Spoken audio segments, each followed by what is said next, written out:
은퇴학교가 날로 좀 새로워지고 있다는 네네. 그런 느낌이 듭니다. 트렌드 픽. 그중에서 우리가 고령화 트렌드에 대한 이야기를 정확하게 한번 짚어보자라는 의미로 오늘 자료를 좀 준비를 해봤는데요.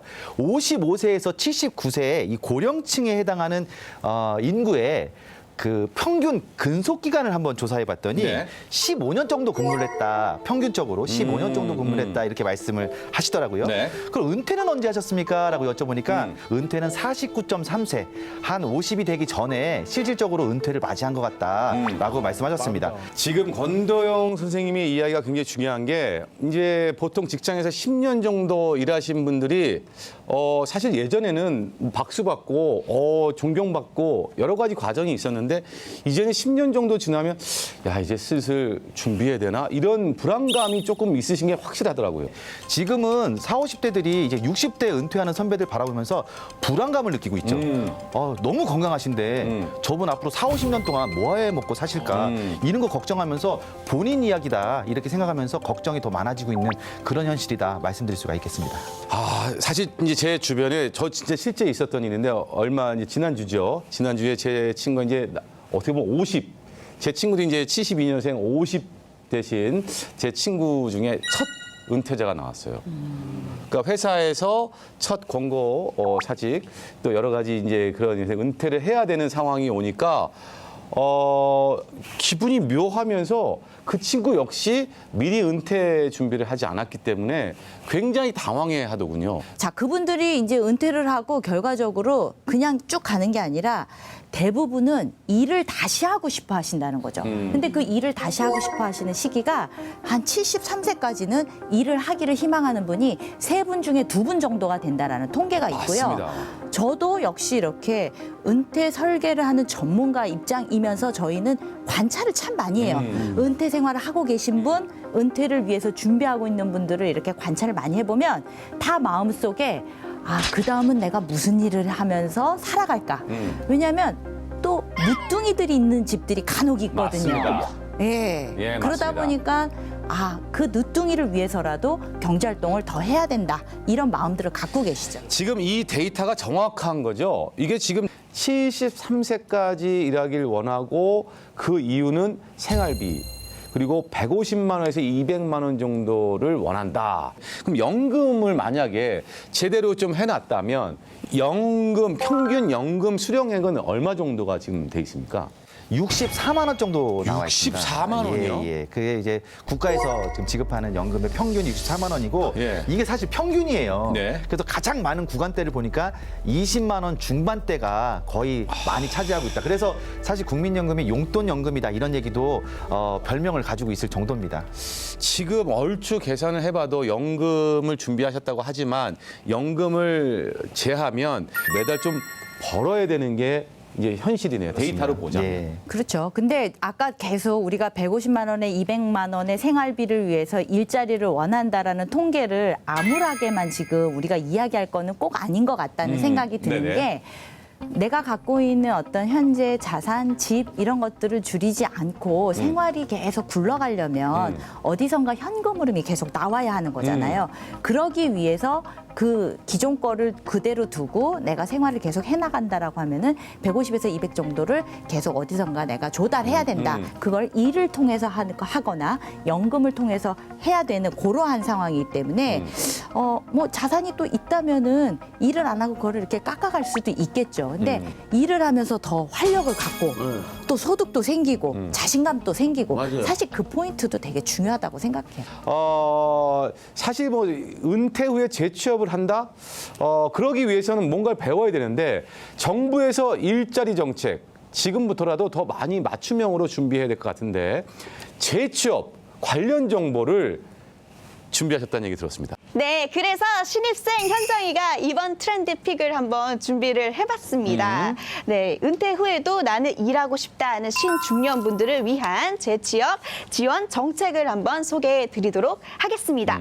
먼저 고용노동부에서 운영하고 있는 중장년 희망 일자리 지원 센터가 있습니다. 전국에 32개가 운영이 되고 있고요. 네. 또 만 40세 이상 중장년층들 같은 경우에는 나이에 맞게끔 있게끔 이렇게 취업 지원을 이렇게 해주고 있는 서비스들이 존재하고 있습니다. 이런 게 있었군요. 네, 그렇습니다. 그리고 또 이 경기도 일자리 재단에서도요, 중장년 일자리 센터를 운영을 하고 있어요.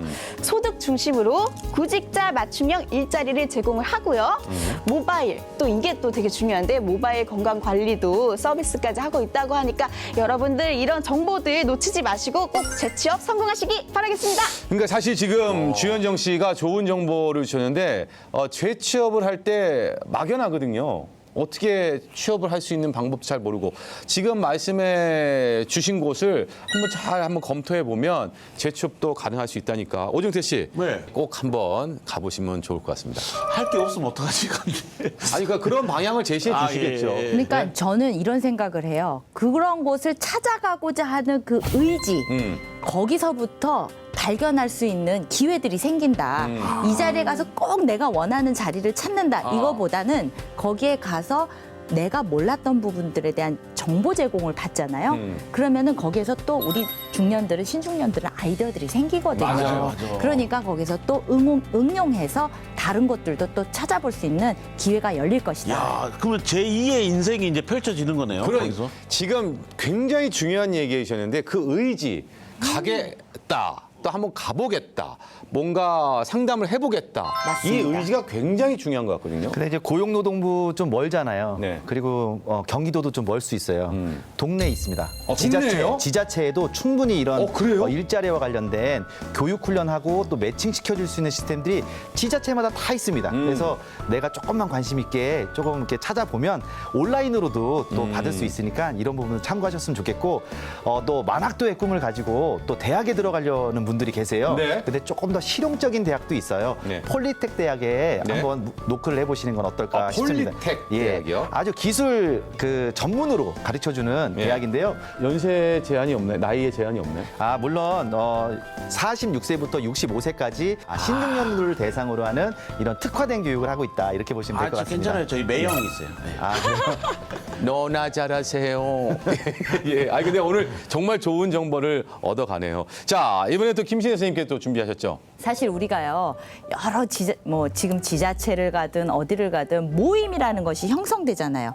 그러다 보면은 이 모임을 통해서 단체 SNS 이런 활동을 또 하게 되는 단체방 같은 것들이 생기거든요. 근데 여기에서의 좀 매너가 필요하지 않나. 이거 지금 SNS 얘기가 나오네요. 우리 신중년의 사실은 유일한 낙이라고 맞습니다. 표현하시는 분이 많아요.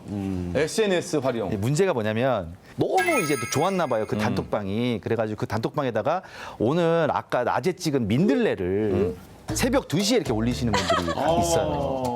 너무 힘들죠. 그전에 우정이란 이런 거 올리셔가지고 또 굉장히 우리의 우정의 돈독한 관계를 유지하자 이렇게 하시는데 시와 때가 있는 건데 그걸 무시하고 이렇게 올리실 때 매너가 좀 드러나는 경우가 있습니다. 지금 이게 되게 중요한 얘기 같거든요. 중요한 얘기죠. 왜냐하면 거기에 어떤 특정한 목적을 갖고 사실은 묶이는 거잖아요. 네, 그 맞아요. 단체방이 그 목적에 부합되는 소통을 하셨으면 좋겠다. 이거 굉장히 중요합니다. 지금 만약에 저희가 단톡방을 열었어요. 그런데 우리의 이제 공통된 주제는 은퇴학교에 대한 내용을 서로 그렇죠. 공감하면 이건 허용이 됩니다. 그런데 그 새벽 2시에 노을이 너무 예뻐서 하나 찍어 놓은 게 있어요. 근데 이렇게 보다가 이거 너무 예쁜데 하고 새벽 2시에 띡 올려요. 어때요? 새벽 2시는 다 자는 시간이잖아요. 그러니까 이런 것들이 소통하기 위한 하나의 방법이나 자칫 잘못했다가는 이게 좀 이렇게 신뢰?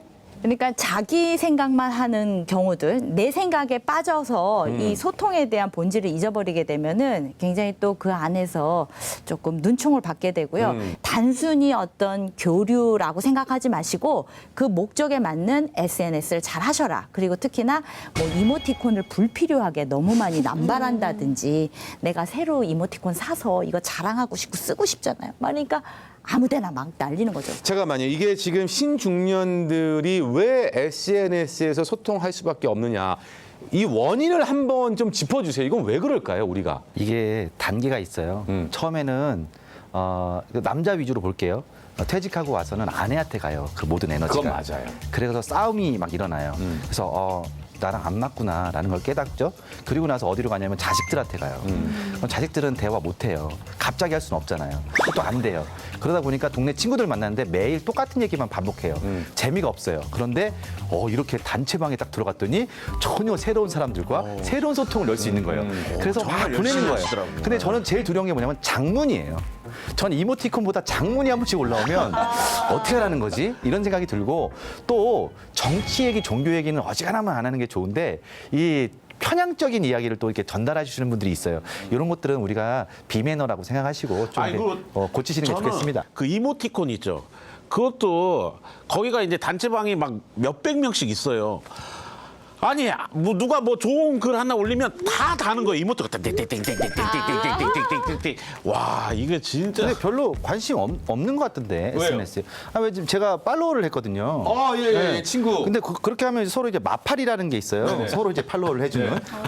안 하더라고요. 아니 내가 몰랐어요. 나는 뭐 이게 한지를. 친구 하자 막 이래 가지고 엄청 좋아. 뭐 방송 끝나고 나니까 전혀 뭐 바로 그렇게 얘기를 안 하더라고요. 이런 것들을 조심하셔야 돼요. 그러니까 뒤끝이 있네요. 나는 친하다고 생각해서 이렇게 친구 신청했는데 안 받아주면 혼자 꿍 하고 있는 거 이런 거 지양해야 됩니다. 근데 이게 친한 거 정말 밤 10시, 11시에 정말 그 노을 지는 모습의 시가 쫙 이렇게 뭐 펼쳐지는 그런 영상을 누가 보내면 왜 이 시간에 이런 걸 보내지 하고 이제 답을 안다면 무풀이라고 또 왜 보고 답을 안다냐고. 그래서 그러구나.